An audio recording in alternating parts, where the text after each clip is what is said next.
Aujourd'hui, pour ce premier Café Pur, nous avons l'honneur de recevoir David Audibert pour la publication récente de son ouvrage Vendre l'exotisme épicier de l'Ouest au XVIIIe siècle. Et avant de poser nos questions concernant cet ouvrage, nous souhaitons même présenter bien sûr notre auteur. Donc, David Audibert est docteur en histoire moderne et généalogiste successoral de profession.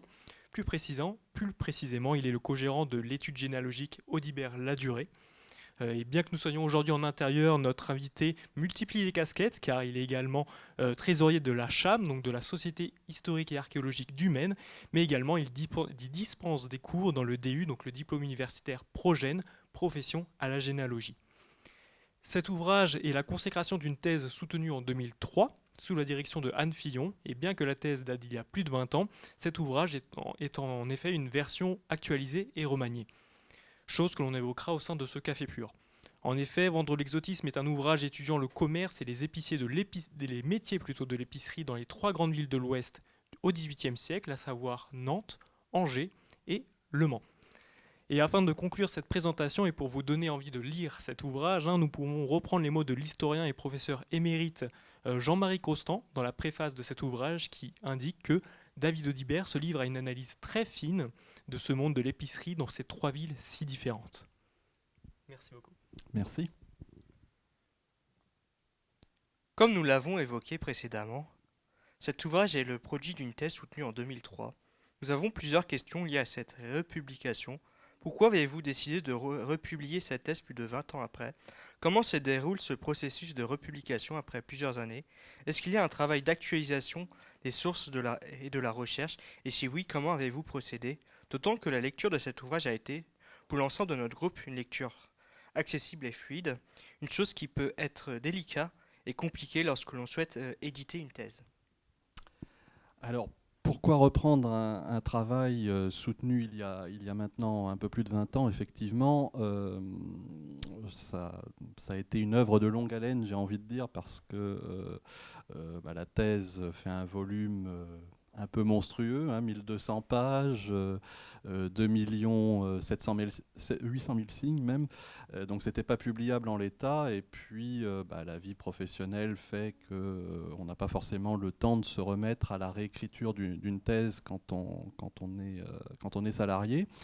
Donc très honnêtement, j'ai laissé un petit peu cet ouvrage de côté pendant quelques années, et je me suis aperçu en fait que mes travaux étaient relativement méconnus et que d'autres personnes qui travaillaient sur des thématiques assez proches, au final, ne me citaient pas parce qu'ils ne connaissaient pas mes travaux. C'est le problème des thèses qui ne sont pas publiées. En fait, elles restent un petit peu dans l'ombre.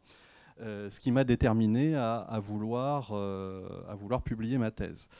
Alors évidemment, vous le soulignez, il fallait déjà la réduire parce que 2 800 000 signes, c'est un volume qui n'est pas acceptable par un éditeur. Les purs donnent pour consigne de présenter des manuscrits qui font au maximum 700 000 signes. Donc 2 800 à 700 000, c'était déjà un défi en soi qui nécessitait de réécrire quasiment totalement la thèse en fait. Donc j'ai réussi à produire un volume qui j'ai un petit peu dépassé, qui fait 860 000 signes au final. Heureusement les purs ont accepté parce que mon rapporteur quand même m'avait dit il faut réduire encore de 100 000 signes, c'est-à-dire que j'aurais dû quasiment enlever 2 chapitres, ça aurait été un petit peu compliqué. Et puis surtout, vous le soulignez, au bout de 20 ans, forcément la recherche a progressé, il y a eu de nouvelles études, alors pas forcément directement sur les épiciers, mais en tout cas sur des thématiques qui peuvent être relativement proches. Donc ça nécessitait véritablement de se réimprégner de l'évolution de l'histoire, de l'historiographie notamment, et puis d'adapter mon propos en conséquence des recherches qui avaient été menées depuis. Donc autant au niveau archivistique, j'ai pas beaucoup complété, enfin il y a eu quelques petites choses que j'ai reprises, mais j'avais déjà un panel de sources très très étendu, donc c'était pas forcément indispensable de reprendre des recherches. Par contre, il y a eu un gros travail de bibliographie et puis d'actualisation effectivement du travail. Donc, à la page 20, vous évoquez un dicton populaire du XVIIIe siècle supposant l'existence d'une potentielle hiérarchie sociale de statut entre les habitants des trois villes de l'ouest de la France, je cite, les messieurs de Tours, les gens d'Angers et les gars du Mans. Une citation que vous réadaptez dans votre conclusion, et je laisserai ici notre public la découvrir en feuilletant l'ouvrage. Cette citation, vous indiquez le point de départ de l'étude des épiciers de l'Ouest. Vous expliquez également, à la page suivante, que vous retenez Nantes à la place de Tours, permettant ainsi une comparaison avec une ville portuaire relativement importante. Vis-à-vis de cela, j'ai trois rapides questions. La première, est-ce après avoir découvert ce dicton que vous avez pensé à étudier ces trois grandes villes, ou bien l'origine de votre étude se rapproche à d'autres éléments, ce dicton illustrant et introduisant parfaitement votre cadre d'étude? La seconde, vous évoquez longuement dans votre huitième chapitre, notabilité et représentation, la place des épiciers dans la société urbaine. Et pour que notre public puisse s'immerger dans cette société, pouvez-vous nous résumer globalement la place de ces épiciers dans le monde urbain du XVIIIe siècle? Et enfin, vous avez précisé également dans votre introduction la raison pour laquelle vous étudiez un long XVIIIe siècle. Et pouvez-vous ici, s'il vous plaît, réexpliquer les raisons derrière ce choix? Tout à fait. Alors, concernant les gars du Mans, les gens d'Angers et les messieurs de Tours, on va remettre un peu la chronologie des faits. J'ai commencé par soutenir une maîtrise sur les épiciers du Mans au XVIIIe siècle, donc ça fait maintenant 27 ans, je crois. Et au sortir de ma maîtrise, je voulais poursuivre par ce qui était à l'époque un DEA, donc un Master 2 à l'heure actuelle, puis une thèse. Et mon directeur de recherche, Anne Fillon, m'avait dit que ce serait bien de pouvoir élargir votre sujet à d'autres villes. Alors, soit des villes du Maine, mais elle craignait que la portée ne soit pas très très importante, ou mieux, une comparaison entre plusieurs villes de l'Ouest, parce qu'il y avait globalement assez peu d'études qui englobaient plusieurs villes, peu d'études historiques qui englobaient plusieurs villes de cette façon. Et elle m'a dit, quand j'étais petite fille, j'entendais un dicton qui disait « les gars du Mans, les gens d'Angers, les messieurs de Tours ». Ce serait bien qu'on vérifie si cette hiérarchie entre les trois villes existe, à partir donc de l'exemple du groupe social des épiciers. Donc ça a été véritablement le point de départ de ma thèse, ce dicton. C'était un dicton qu'on savait être né vers le XVIIIe siècle, mais elle était petite fille à la fin des années 30, début des années 40, on l'entendait toujours, ce dicton, au Mans à cette époque-là. Donc, on a fait le choix volontaire d'écarter Tours, effectivement, vous l'avez souligné, parce que ça permettait d'introduire un port maritime dans la comparaison, donc c'était intéressant. Il nous semblait d'ailleurs que les messieurs de Nantes existaient tout autant que les messieurs de Tours, ce qui donc a déterminé d'adjoindre plutôt Nantes que Tours, et au final on s'aperçoit qu'il y a bien une petite hiérarchie qui existe. Je ne vais pas tout dévoiler non plus, mais on sent bien une différence de mentalité entre les trois villes qu'on saisit à travers l'exemple de ce groupe social méconnu, mais qu'on peut voir par bien d'autres aspects. Alors, sur la place des épiciers, je crois que c'était la deuxième question, dans la société urbaine, il faut savoir que la profession d'épicier au XVIIIe siècle, qui regroupe pas mal d'activités au final, j'ai envie de dire, on est loin de l'image de l'épicier du XXe siècle. C'est pas le commerçant, le petit commerçant de proximité qu'on trouvait dans les villages dans les années 50. On est chez des marchands d'assez grande envergure qui appartiennent généralement à la notabilité urbaine. Alors on a un exemple qui est flagrant. On a des processions, par exemple, on a la procession de la Fête Dieu qui a lieu au mois de juin tous les ans, qui fait défiler tous les corps de métier de la ville, alors que ce soit au Mans, à Angers ou à Nantes.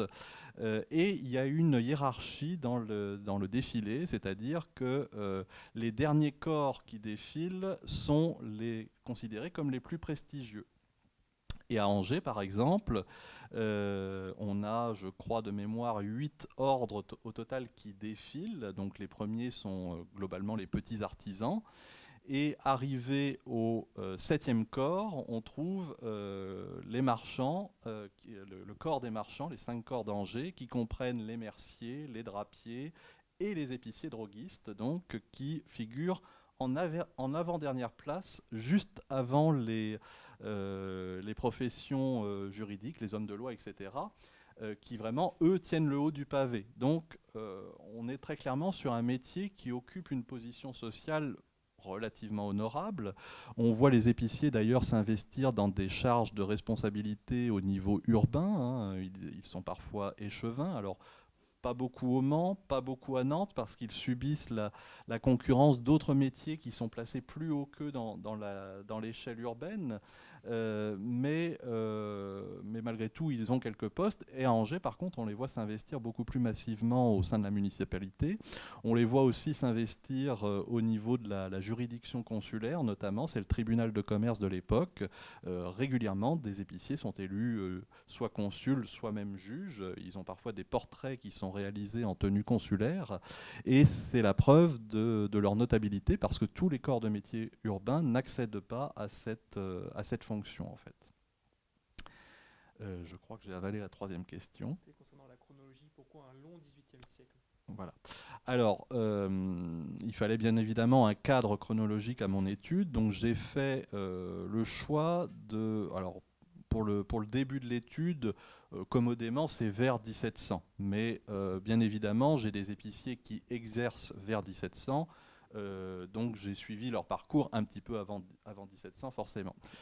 La fin de mon étude, j'ai pris pour principe de clore l'étude en 1791, au moment où sont publiés le décret d'Allard et la loi Le Chapelier, qui viennent mettre un terme aux corporations, hein. Les métiers urbains sont souvent érigés en communauté de métiers ou en corporation, en jurande.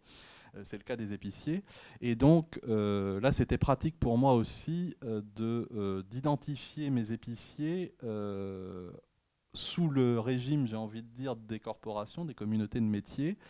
Et donc de m'arrêter à ce terme, parce qu'après, la profession évolue et puis le recrutement n'est pas le même, le métier devient libre, donc on s'installe librement, ça change un peu la face du métier aussi. Par contre, si ce terme de 1791 a été retenu, tous ceux qui sont épiciers en 1791, je les ai suivis bien souvent jusqu'à leur décès, c'est-à-dire parfois jusque dans les années 1830. Au fil de la lecture de l'ouvrage, nous remarquons que vous avez mobilisé un grand nombre de sources et de différentes natures. Des contrats d'apprentissage, inventaire après décès, bilan de faillite, des minutes notariales. Pour n'en citer que quelques-uns. Notre question est davantage d'ordre méthodologique. Comment avez-vous appréhendé ces sources? Avez-vous étudié toutes les minutes notariales d'un côté? Vous êtes ensuite passé à une autre catégorie de sources? J'ai bien sûr ici simplifié la démarche, mais pouvez-vous nous expliquer la vôtre? Mais également, comment avez-vous choisi les sources que vous avez étudiées? Alors, en effet, les minutes notariales sont vraiment au cœur de l'étude, parce que ce sont des documents d'une immense richesse pour l'époque moderne, hein. On y apprend beaucoup de détails.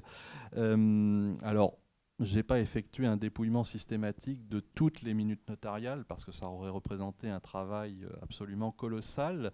Donc j'ai choisi en fait d'effectuer des coupes à certaines périodes du XVIIIe siècle, des périodes récurrentes en fait, pour voir si je trouvais des documents concernant les épiciers à ces dates. Donc j'ai ciblé des périodes de 2 à 5 ans grosso modo, à intervalles réguliers, à peu près tous les 20 ans au XVIIIe siècle.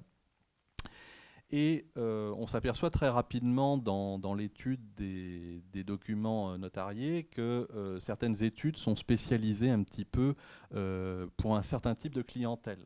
Donc très clairement, on a des études au Mans, à Angers ou à Nantes, des études notariales qui vont avoir beaucoup de clients qui sont marchands ou négociants, dont les épiciers forcément.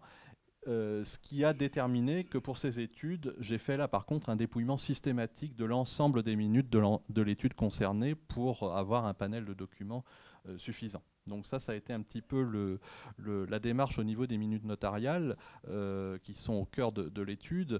J'ai également dépouillé, alors là pour le coup systématiquement, les archives des juridictions consulaires, des tribunaux de commerce. Pourquoi? Parce qu'on y trouve les bilans de faillite. Alors il faut savoir qu'on a pas mal d'épiciers, particulièrement à Nantes, qui font faillite. Hein. Et le bilan de faillite est un document très intéressant parce qu'il permet de lister à la fois les créanciers, donc les personnes à qui l'épicier doit de l'argent, souvent pour fourniture de marchandises, donc ça permet de repérer un petit peu le réseau de fournisseurs, et il donne également les personnes, les débiteurs, qui doivent de l'argent à l'épicier, donc cette fois-ci ça touche un petit peu plus la clientèle. Donc ça, j'ai effectué un dépouillement systématique de ces documents. Le regret qu'on peut avoir, c'est que, a priori, il n'y a pas de livre comptable de conservé sur les 3 villes d'études au XVIIIe siècle. On n'a pas un seul livre comptable d'épicier qui nous soit parvenu. On en trouve dans d'autres villes. Hein. J'en ai étudié à Bordeaux, j'en ai récupéré à Rennes qu'il faut que j'étudie. Alors l'avantage d'un livre de comptabilité, c'est que vous allez pouvoir suivre au jour le jour la vente des produits, voir véritablement qui sont les clients, le rythme de leurs achats, ce qu'ils achètent, etc., le montant des achats quotidiens, etc. Ça, je suis incapable de le faire dans les 3 villes d'études parce qu'on n'a pas de livre comptable. Mais c'est largement compensé, j'ai envie de dire, par la richesse des minutes notariales et des bilans de faillite. Dans votre développement sur les apprentissages dans votre 3e chapitre, vous écrivez qu'il existe des clauses destinées à la protection de l'apprenti. Vous utilisez plusieurs exemples, notamment celui du contrat de Gilles Dandin, dit Duval, où il est indiqué que son maître Symphorien d'Oro, je cite, le traitera humainement. Genre, je ne m'y connais pas en droit, hein, vous allez peut-être pouvoir nous éclairer dessus, mais cette clause me semble assez générale et difficile à mener face à la justice. Avez-vous rencontré des cas où des apprentis ont recours à la justice car leur maître n'aurait pas respecté cette clause? Si oui, était-ce fréquent? Et comment cela se traduit-il dans les sources? Et sinon, le caractère assez générique est-il la principale raison pour laquelle cette situation est difficilement traductible en justice? Ou il en existe bien sûr d'autres? Alors effectivement, ça fait un peu partie des clauses stéréotypées à ce type d'acte. Hein. On va toujours indiquer, enfin régulièrement en tout cas, que le maître doit traiter humainement, avec douceur, etc., son apprenti.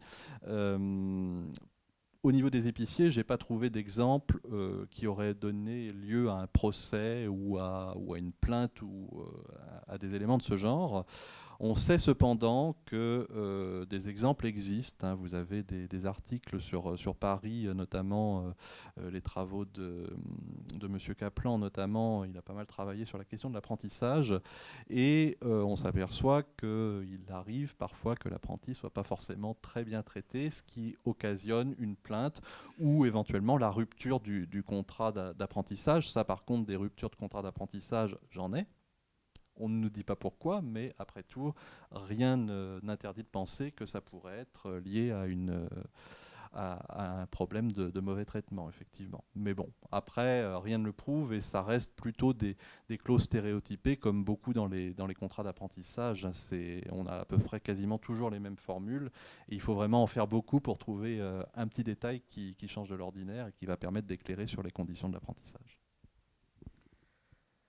À la page 130 du chapitre 4, le commerce d'épiciers au XVIIIe siècle, marchandises et cadres d'exercice, et à la page 147 du chapitre 5, faire commerce des produits d'épices, des réseaux d'approvisionnement et de vente à géométrie variable, vous soulignez que les produits vendus par les épiciers proviennent de l'extérieur de la France, et l'histoire raconte que la France commence à perdre face aux autres métropoles certaines de ses colonies. Or, le chapitre 4 montre une évolution considérable au Mans après 1760.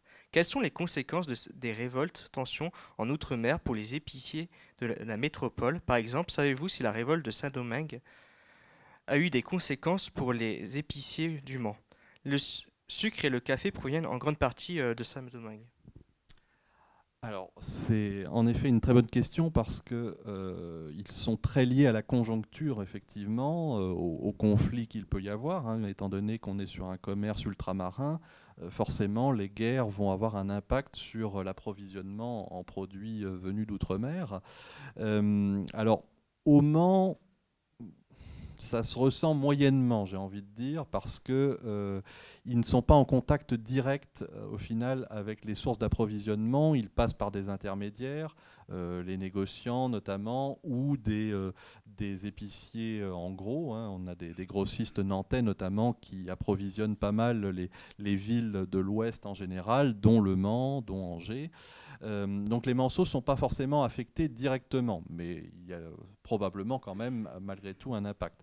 En revanche, les épiciers nantais sont très sensibles à ce problème parce que eux ont beaucoup plus de liens directs avec les colonies notamment. On s'aperçoit qu'on a des épiciers à Nantes qui achètent des plantations, qui arment des navires, etc. Et qui, de ce fait, eh bien, se retrouvent totalement impactés par le contexte international, ce qui fait qu'on a beaucoup de faillites à Nantes. Si on compare les trois villes, je crois de mémoire que je dois avoir 4 ou 5 faillites au Mans. J'ai dû en dénombrer 8 ou 10 à Angers et je dois être pas loin d'une centaine à Nantes. Donc c'est dire la différence d'échelle qu'il peut y avoir et la sensibilité que les épiciers nantais vont avoir par rapport à la conjoncture, effectivement. Concernant le 6e chapitre, intitulé Les pratiques commerciales des épiciers, vous expliquez que la gestion d'une épicerie coûte cher, qu'elle est rarement gérée seule et plus souvent par un couple.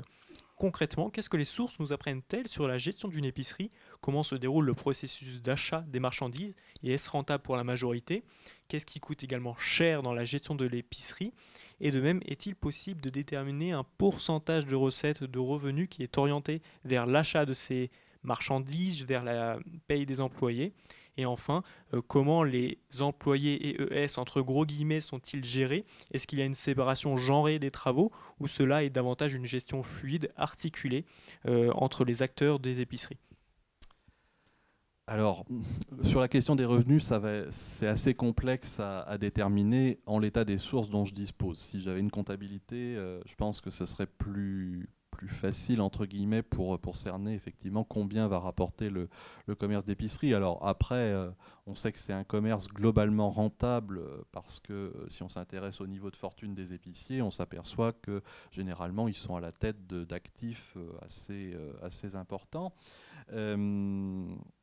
Alors, qu'est-ce qui coûte cher dans l'épicerie? C'est forcément, vous en doutez, le fait de s'approvisionner en produits qui sont relativement coûteux parfois. Alors, on a un panel de marchandises qui est tellement étendu qu'on va de ce qui est pas très cher. Par exemple, le poivre au XVIIIe siècle n'est plus une marchandise coûteuse parce que ça s'est largement diffusé dans la société. À partir du XVIIe siècle, le poivre apparaît à peu près sur la table de tous les Français. Donc au XVIIIe siècle, c'est un produit commun qui est accessible à tout un chacun et ça ne va pas coûter forcément très cher de s'approvisionner. Par contre, à côté de ça, on a des produits rares, de luxe, très clairement, qui, eux, vont coûter beaucoup plus cher, la cannelle, la vanille ou des choses comme ça. Ce qui fait que les épiciers qui doivent se procurer des stocks vont devoir faire une avance d'argent qui est relativement importante, dont ils vont tirer bénéfice aussi par la vente. Mais on s'aperçoit que, au final, particulièrement à Nantes, alors Nantes a une position un petit peu spécifique parce que le métier est libre à Nantes. Donc, ce qui veut dire qu'on ne passe pas par l'obtention d'une maîtrise pour s'installer comme épicier. C'est un système beaucoup plus souple et on s'aperçoit qu'il y a beaucoup plus de petits épiciers que dans les deux autres villes, des épiciers beaucoup plus modestes en tout cas, parce que cette facilité d'installation leur permet de tenter leur chance, j'ai envie de dire. Et comme c'est un commerce réputé lucratif, certains vont se lancer avec un succès plus ou moins grand et c'est aussi pour ça qu'on a des faillites. Donc ça, c'est sur l'aspect revenu. Sur l'aspect distribution du travail, alors malheureusement, j'ai très peu de choses sur les employés des épiceries. J'ai pas de contrat, par exemple, d'un employé. J'en aurais rêvé, mais ça reste rare dans les archives. De ce qu'on peut en saisir, je pense que la répartition des tâches est assez bien organisée. Au niveau de l'épicier et de l'épicière, notamment, alors tous n'ont pas forcément un personnel à disposition. Alors il y a souvent quand même un ou une domestique, entre guillemets. C'est pour la plupart des épiciers. Au-delà, ça reste quand même que des épiciers d'un certain niveau qui vont avoir un garçon de boutique, un facteur, donc qui va se déplacer pour les marchandises, etc. Ça reste relativement rare. Parfois, il y a d'ailleurs que l'épicier et l'épicière. Et on s'aperçoit, j'ai une correspondance d'un fils d'épicier qui est négociant à Bordeaux, pardon, et qui s'inquiète un petit peu de l'état de santé de sa mère. Et ça nous révèle, à travers une lettre, ça nous révèle un petit peu la répartition des tâches dans le couple, puisqu'il explique en fait que son père s'occupe de récupérer les marchandises, du commerce de gros, en quelque sorte, de la relation avec les fournisseurs, les négociants, etc., pendant que la mère gère la boutique et donc s'occupe du commerce de détail. Et véritablement, c'est cette répartition des tâches qui apparaît, qui est donc un peu genrée effectivement, puisqu'on va avoir plutôt l'épicière au comptoir à la boutique, et puis son mari qui va plus être en contact avec les fournisseurs.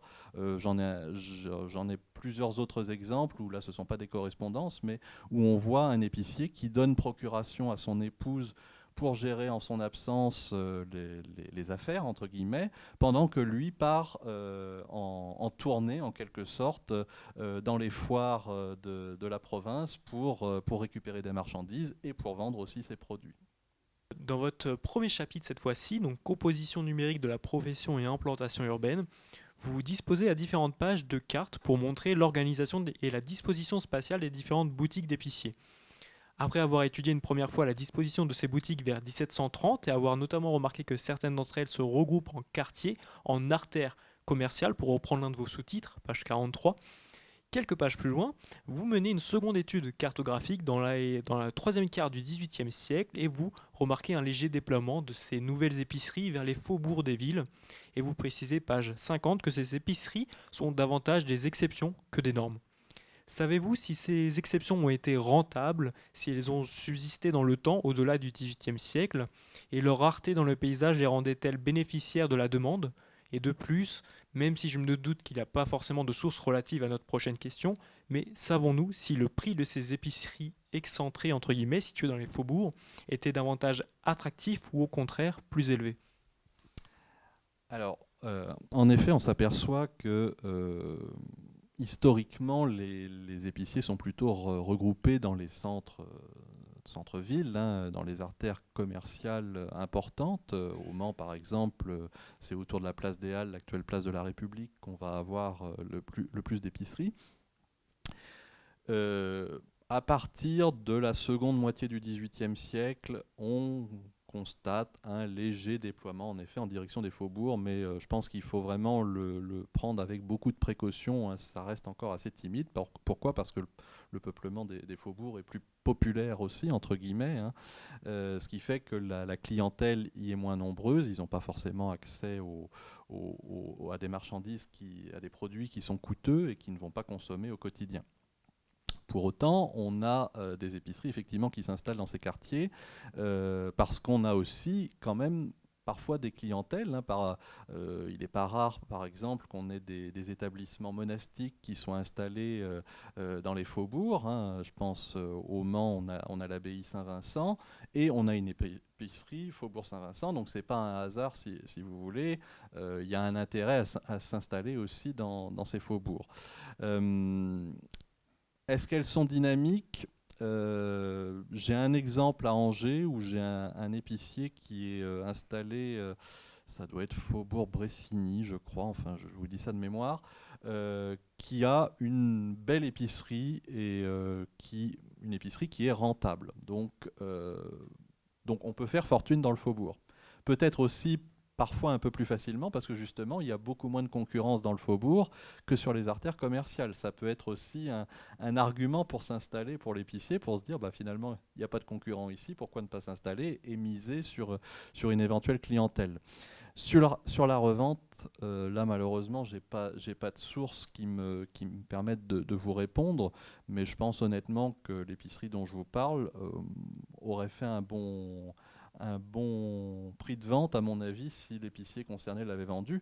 Le meilleur exemple, la meilleure preuve en est plutôt que cet épicier installé donc dans un faubourg poursuit son activité pendant, je ne sais plus, 30 ou 40 ans, et que son fils reprend l'épicerie à sa suite dans le même faubourg. Donc si ça n'avait pas été rentable, on peut supposer que le fils, une fois la fortune constituée, aurait choisi une autre implantation. Merci beaucoup, monsieur Audibert. Alors bien sûr, on a plein d'autres questions, mais on va également laisser la parole au public.